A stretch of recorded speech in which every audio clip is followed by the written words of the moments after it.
Hello and welcome to Nat Chat. I'm Mirella Rich. Today our guest is Margaret Lindor, who has been homeschooling her children, and she's finished 15 years ago, so now they're all adults and in the workforce and married. And she was also a primary and secondary school teacher at different aspects of her life, in different times of her life. Welcome to the program, Margaret. Thank you, Mirella. So can you tell us a bit about your experience? Because you were a primary school teacher yourself in normal public schools, private schools, and then you became a homeschool teacher to your children. How did this all come about? How did it come about? I'd heard about homeschooling. I wasn't happy with the girls in their local primary school, and I thought, hey, I can do this as well as the school can. I'm a stay-at-home mum. I wasn't working at the time. So I thought they were doing what they called an anarchy. We lived in anarchy, an anarchy economy, where the children were just cutting out, for maths, cutting out advertisements out of papers with prices on them and just basically adding up, but actually using calculators as well, which I didn't really approve of at that year level. And our youngest daughter was a little bit afraid of maths. My husband and I both love maths. The other children are good at maths. So she was going into a 4, 5, 6 composite as well. And I thought, hey, she's going to really get lost in the maths. And the teacher she was having wasn't a maths, that wasn't her forte. She preferred the children to be doing art on a Monday morning. So I thought, hey, we'll take them out of school. And then the girl that was going into grade 6 was starting to use very bad language, which she wasn't getting from home. And we thought, there's someone at the school that's influencing her. We'll bring her out of school as well. They were both happy to do that. And then our son, who was 14 at the time, going into year 10, at an age where most people don't wish to take their children out of school because they're at that age, 14 and 15, a lot of them are not interested in schoolwork. But he was at the other spectrum. He was told not to do any more maths until the other children caught up, to actually... Wow, till they caught up to him, his level. To help them. Wow. He also found a lot of disciplinary, issues in the classroom in some of the other subjects. And he said, can I come out of school as well? So I said, oh, well, that's fine. The 2 girls are coming out of school. We'll take you out of school as long as you're prepared to work, which I knew he was, because he was really keen. He already knew what he was going to be, where he was going to go to uni. He was going to be an engineer. He knew, he had all that in his mind already, so there wasn't any issue with him, being lazy and not doing anything. So what we basically did then at the end of that year, 92, we had the 3 of them tested to see where they were with maths and English. And their English was basically, they didn't have any English grammar, qualities at all. I mean, Justin, his grammar, he didn't even know the difference between a noun and a verb, and he was going to year 10. Wow. So, yeah. So that's what they were learning at school. That's right. They would have been learning to write. They would have been doing creative writing, but they weren't actually learning sentence structure and all that sort of thing. So we had them tested, and then we were told, which programs we could possibly use, what level they were at, which we started off with. And we started that in the following year. Basically, we did maths and English for the first month, and then after that we went up to Wangaratta, where they had a big homeschooling conference day or weekend, where the curriculum was just, limitless. There was just so much information there, so much good curriculum that we just were able to choose history, science. It was a Christian homeschooling. Oh, we actually picked up Catholic homeschooling books there too, and we went from there. And so we didn't really look back after that. Wow. And was it hard for them to adjust from coming out of school to actually being homeschooled, because they would have left their friends and their peer groups? Yes. It took... Well, we were told by the woman who tested them that it would take, because they'd been schooled, it would take most likely about 18 months for them to get into the homeschooling routine. And I remember in the first year with the two girls especially saying, I'm going to ring up the teacher and you're going back to school if you don't, you know, Knuckle down. knuckle down and do what Do you're your told work. to do. Yeah. And but you know, we got over that and we came through that. And the two girls, the youngest two, were very different. The older one, who was then 11, she was very, very particular. It was like I was the teacher and she would have the white out there. So if she made a mistake, she'd white it all out and do it all. You know, she was very, very particular. The younger one, because Mum was the only one correcting her work, was a lot more slap happy, like Bit relaxed about bit it. more relaxed about it. And the other reason why we took her out of school was not just the maths but the reading. She didn't like reading, which I found that to be rather unusual as well. So one of my criteria, we had a very set schedule, one of my criteria was she was going to read to me for 20 minutes, half an hour every day. And within 2 weeks, I couldn't get the books out of her hands. I would have to say, right, put the book down and go outside and get some fresh air, because she just wanted to read all through the lunch hour and all the time. Wow, you know? so you really knuckled that one. You really Yeah, fixed up that so we one. really Yeah. got that one on the head. Yeah. And she went on to be really, really good, really, really enjoyed maths after that as well. Quite So interesting. the So what do you think benefits, that- were good. And do you think that was because she was more relaxed at home and she was able to, she just started to enjoy what she was doing? Well, we had a program to run to too. I found that in the school, basically, and I think they still do that in most of the public schools, state schools, is just give them sheets to do. Now, one day they might be doing measurements, the next day they might be doing, you know, fractions, the next day they'll do something different. So there's no sequence. One of the issues that I have with the maths curriculum is it doesn't follow sequentially. Children are just given sheets. There's not a lot of revision, and I think she just didn't enjoy that. But with a book, you know, your own book that you write in every day, and you can see learning new stuff every day, revising what you've already learnt, they were able to progress at their own rate, and you Bob's know, your no uncle. issues. Yeah, and All right, we'll have to go to a break Yeah. now, but we'll continue with Great. that. You're watching Nat Chat. Stay with us. We'll be back with more very shortly.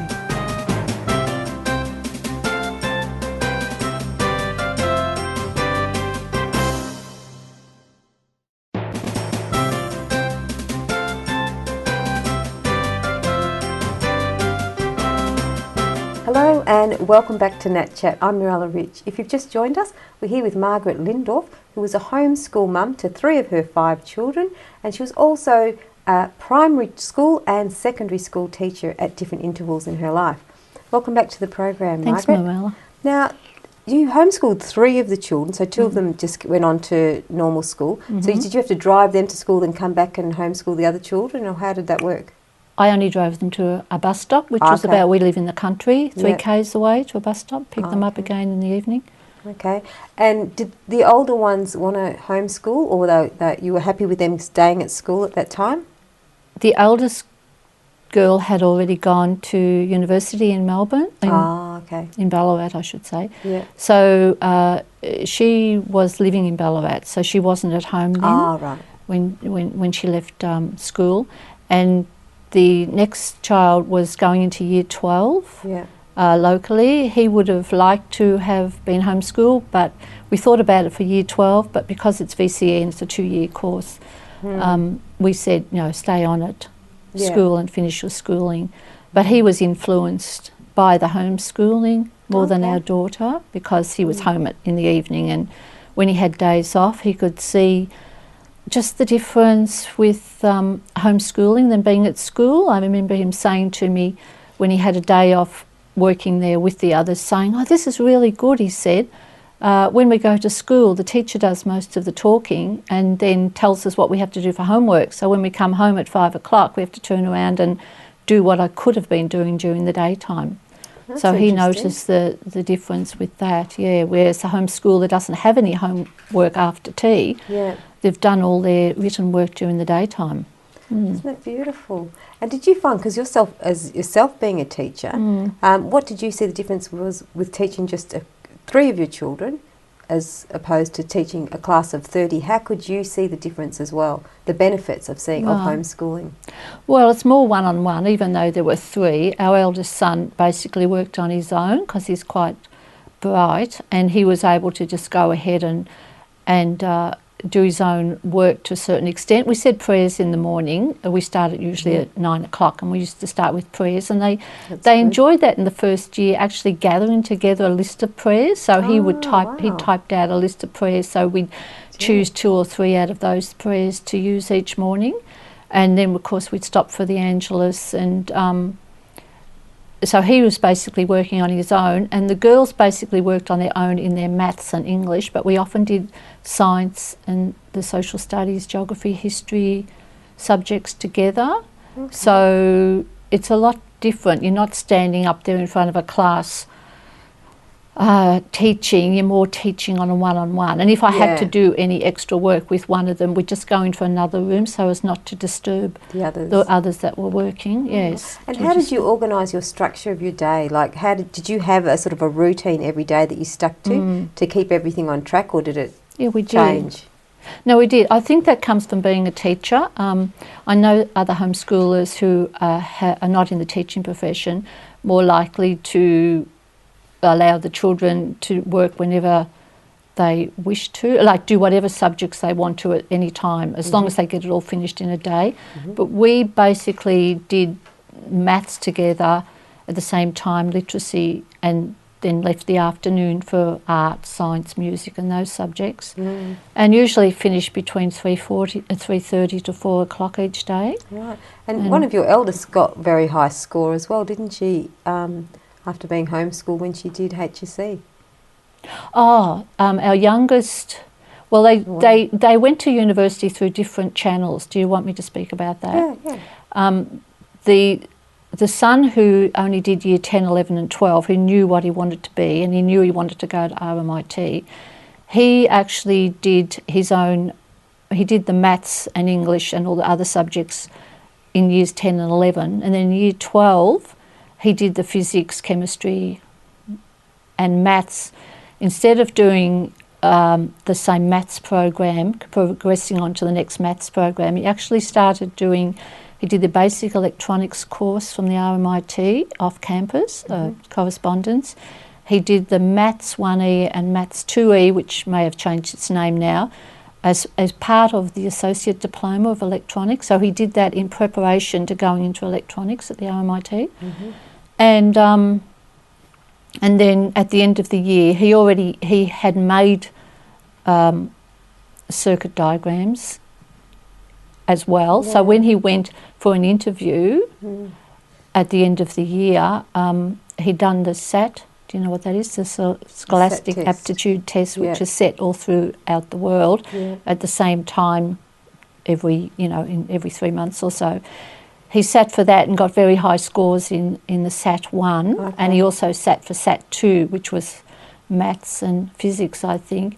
So he was able to present these scores along, at his interview, along with the circuit he'd made, along with these other subjects he'd done by correspondence. Yeah. And within about 5 minutes, they called us into the room and said he's already got a place, which was like about quick. 3 or 4 weeks before the others heard. The other so children. They were really impressed. See? Yeah. You've done a great job. They were a little bit concerned because he was homeschooled, even though for only 3 years, that he may not socially fit in with the rest of but he had no issues fitting in socially, and he'd learnt a lot from homeschooling, especially in the grammar. Yeah. Whereas he had done a very intensive grammar. Yeah. So now when he was writing assignments in his uni, he could understand what the grammar check was telling him to do, whereas the other kids would just turn it off. Yeah. Yeah. That's good. And also one of them even was asked to enter politics, one of your children, after being homeschooled. Yes. Well, Claire went through, she did the SAT 1 as well. She went for an interview at the university in Ballarat to become a teacher, and all she had to do was write an essay and show her results.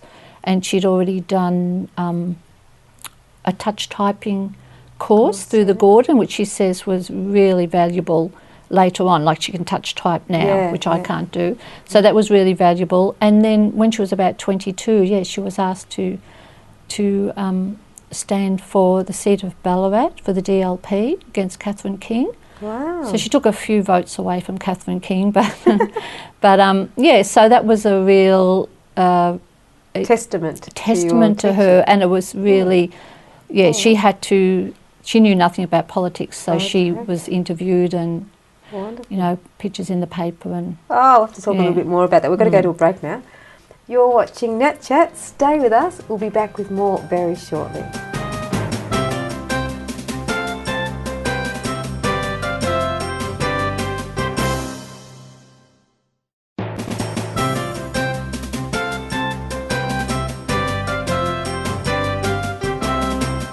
Hello and welcome back to Nat Chat. I'm Mirella Rich. Today our guest is Margaret Lindorf, if you've just joined us, and she was a homeschool teacher. Also, she was a primary and secondary school teacher in private schools, but in the interim when she wasn't homeschooling. Welcome back to the program. Thanks, Mirella. Now, could you tell us a little bit about your education as a teacher? Did you find that helped you teach your own children? That's one. And also, do you think all homeschool teachers have to be educated and have a degree in teaching to teach their own children?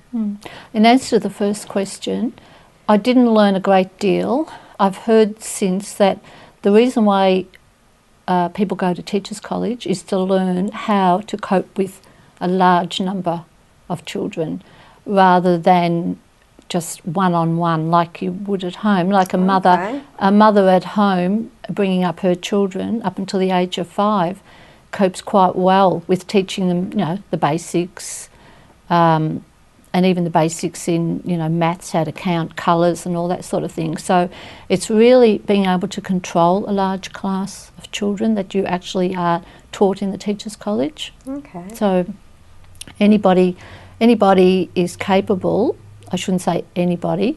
Most people are capable of teaching their own children at home. It's just a continuation of what you've taught them in their first 5 years of life. And just to develop it further. Yeah. Get good curriculum, which is quite easy when they're in their early years, because even in Australia, Australian curriculum for the younger age has good phonics and maths curriculum that you can just pick up in just your local educational bookshop.